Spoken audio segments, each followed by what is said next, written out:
Hello, everyone. Today I wanted to do something a little different, mostly because the other night I got caught trying to race an electrical storm home. So I wanted to go through the safety details of lightning and riding a motorcycle. So,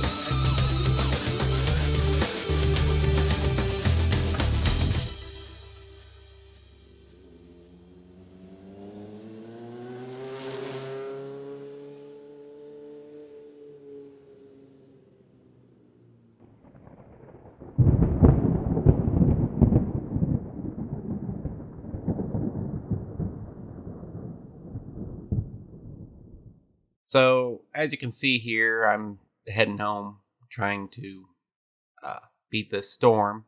I was about 30 minutes from home. I stepped outside and I saw the sky lighting up. So naturally, I checked the radar, which most motorcycle riders do, and saw that the storm was actually heading right into the path of where I was going. But I had enough time to safely make it home, but I had to rush a little bit. So, if you ride motorcycles, you probably do the same thing. Before you go anywhere, you check the radar and check the weather forecast, see how it's going to be, because we prefer to ride in nicer weather. But as you know, in the summertime, things don't always work out as forecasted. There may be a 5% chance of rain for the day, and what do you know, a monsoon rolls through. In either case, when you get caught in a rainstorm, it's not that big of a deal.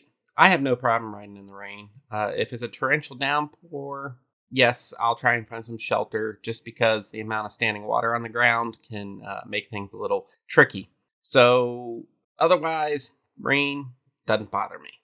Lightning is a completely different story. So lightning strikes on motorcycles are uncommon, but that's mostly because most of us avoid it and we take shelter when there's an electrical storm. But some people still ride even when there is lightning. And there have been 11 deaths for motorcycle riders due to lightning. Matter of fact, just in 2019, a motorcycle rider got struck by lightning in Florida. It melted holes in his helmet and everything. And he, of course, passed away. So one thing to note is usually lightning actually doesn't kill somebody.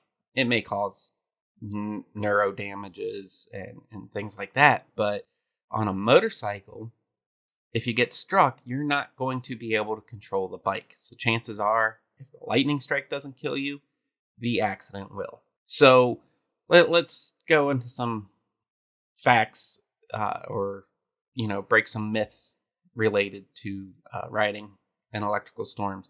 So first of all, lightning pretty much doesn't have a selective striking object. It doesn't go after metals. For example, lightning strike trees all the time. So you're sitting on mostly plastic, you think you're safe. That's not true. Rubber tires, you think it insulates so you're not grounded, so you can't get struck. That's not true. Matter of fact, cars get struck all the time. It's the cage that protects cars. The tires protect nearby lightning strikes. So we avoid lightning because you can still be struck. Lightning can also travel from 10 miles away. So let that sink in. You hear thunder, takes a long time, or maybe you see the lightning and you don't even hear the thunder, so you think you're safe. But no, that lightning can actually travel 10 miles away. You look at the radar, you see the storm is a little ways out, but you have to account for that 10-mile travel distance. I've even heard, I didn't fact check this, but I have heard the most dangerous parts of a storm are right at the beginning and at the end, because that's where the lightning's striking, and it's striking where you might even have clear skies. So distance is another factor. Pretty much if you see lightning, start planning to avoid it. And this myth, I actually just found out about.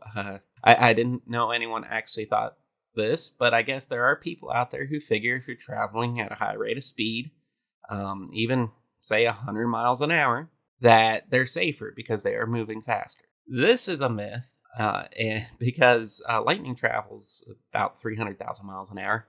And if you're traveling 100 miles an hour, you might as well not even be moving.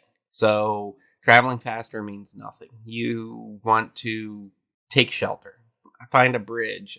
Find a bank where the drive-through carousel's underneath. Gas station. Hide underneath. Anywhere you can find cover. And you've seen them, motorcycle groups and riders hiding under the bridges and stuff. It may not be because of the rain. Listen for the thunder, because chances are they're avoiding the lightning, because it is very deadly. Again, if the lightning strikes you, you may not die from that initial strike. But when you go down at 60 miles an hour or more and hit a telephone pole, that's pretty much the end of it. So this is just a short video where I just wanted to do a PSA. If there is lightning, or if you hear thunder, there is lightning. But if you see lightning, take shelter, try and avoid it. Don't go riding in it. Like I said the other night, it was clear. There wasn't a storm in the forecast, but one popped up.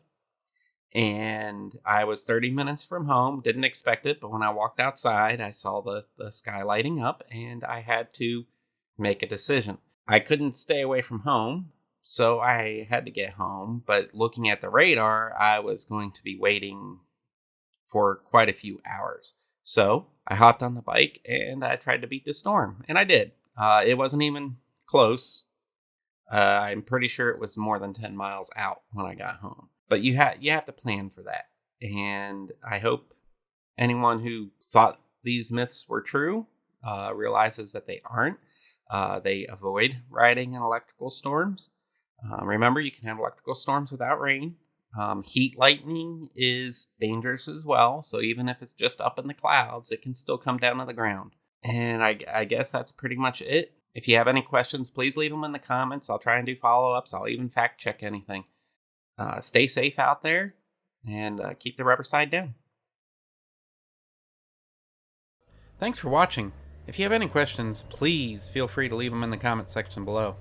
I will try and answer everyone's questions as soon as possible. If there's anything you would like to see, any tips, tricks, techniques, anything at all motorcycle related, please let me know.